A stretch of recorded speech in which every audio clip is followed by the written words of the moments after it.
Hello everyone, Salam Sejahtera.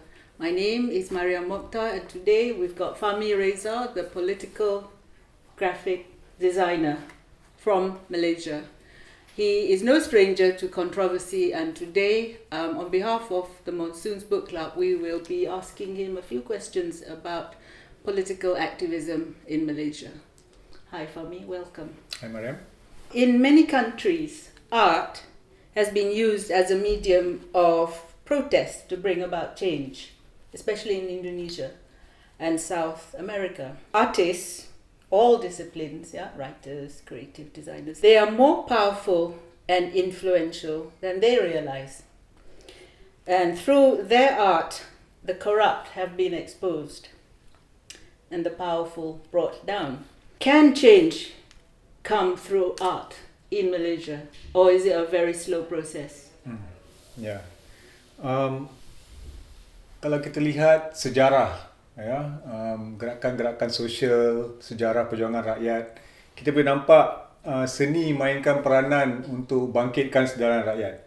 Dan kalau tengok dalam banyak gerakan-gerakan protes, political poster, protes-protes poster banyak sekali dihasilkan, dan poster-poster ni kebanyakannya mainkan peranan untuk membangkitkan kesedaran rakyat tentang isu-isu yang diperjuangkan, untuk memobilisasi masa rakyat, untuk sama-sama berjuang, dan juga untuk terlibat sama dalam proses membawa perubahan yang kita nak nampak dan lakukanlah. Dan aku rasa tradisi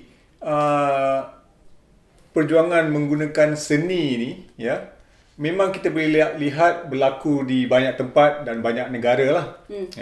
Banyak kebangkitan rakyat dalam sejarah kan, bukan negara kita lah kan, sejarah-sejarah revolusi contohnya, memang pekerja seni, seniman, sentiasa hadir dan terlibat sama dalam perjuangan macam ni. Jadi bila aku mulakan aku punya aktivisme menggunakan seni grafik, aku nampak apa yang aku lakukan ini bukan sesuatu yang baru, tapi meneruskan tradisi, pekerja-pekerja seni, pekerja-pekerja visual dan grafik yang bersama-sama rakyat untuk membawa perubahan. Dan kalau soalan tentang kenapa dekat Malaysia tak ramai seniman ataupun karyawan ataupun pekerja seni yang terlibat sama dalam perjuangan rakyat, aku rasa kita boleh nampak sebenarnya ada, kalau tapi kita tak berkesan sangat. Tak ramai lah, kita tak ramai sebab mungkin tak banyak didokumentasikan, Tapi kalau nak lihat satu seniman yang mungkin main banyak peranan ataupun peranan yang signifikan, kita lebih nampak Usman Awang melalui sajak-sajak, penulisan yang dia hasilkan, memang kadang-kadang secara direct dia gunakan karya sajak dia sebagai alat untuk mengkritik penguasa dan pemerintah, betul, dan juga menunjukkan solidariti bersama rakyat dan perjuangan rakyat, dan dekat situ kita boleh nampak benda ni bukan sesuatu yang baru, dan walaupun medium aku dengan dia berbeza, tapi matlamatnya sama, dan memang aku harapkan lebih ramai karyawan dan seniman ikut sama, sebab kita juga sebahagian daripada rakyat, apa-apa Memang perubahan betul, yang berlaku dalam negara kita ni akan kita nikmati bersama, dan kenapa kita tak gunakan skill yang kita ada, lebih lagi dalam era social media ni, di mana aku rasa medium yang paling efektif, dan dekat dengan generasi yang paling aktif menggunakan social media adalah medium visual. Betul. Kita bukan generasi teks. Generasi teks adalah generasi sebelum kita. Generasi aku punya datuk, aku punya mak bapak, itu generasi teks. Kita sekarang generasi visual. Jadi poster, visual, video, kartun macam kartun dan gambar memang aku rasa paling dekat dan paling senang untuk tarik perhatian, target audience kita kepada isu yang kita nak highlight. Sebab pada masa yang sama aku sedar limitasi medium yang aku pilih ni, ya, sebab melalui medium grafik berapa banyak message yang kau boleh sampaikan, ya.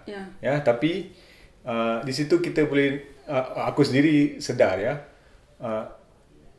Peranan aku menggunakan grafik ialah untuk membuka mata rakyat tentang isu yang berlaku dalam negara kita, ya. Penindasan yang berlaku, ya. Ketidakadilan yang berlaku, ya. Sebelum ni mereka tak tahu, melalui poster yang aku design dan sebarkan, mungkin dia orang mula nampak, mula sedar, ya. It's raising awareness about an issue that they know nothing about, ya. Dengan harapan, ya, mereka akan kaji selidik, cari, kan, apa message di sebalik poster ni, ya. Dan juga sebagai medium untuk mengkritik pemerintah, mengkritik korupsi mereka, ya.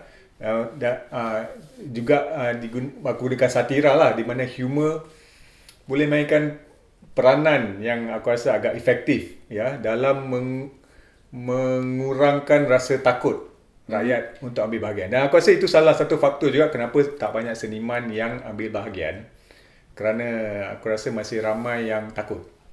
Sebab realitinya kita masih ada banyak undang-undang. Kalau tengok karya-karya yang aku hasilkan, kebanyakannya audience utama yang aku cuba target kebanyakannya generasi muda lah. Sebab tu aku rasa boleh dilihat melalui pemilihan visual yang aku pilih, ya. Bahasa yang aku gunakan, slogan yang aku gunakan, kebanyakannya memang untuk sampaikan mesej kepada generasi muda yang aku rasa perlu mainkan lebih banyak peranan lah, ya. Terlibat sama dalam membawa perubahan yang kita nak lihat dalam negara kita.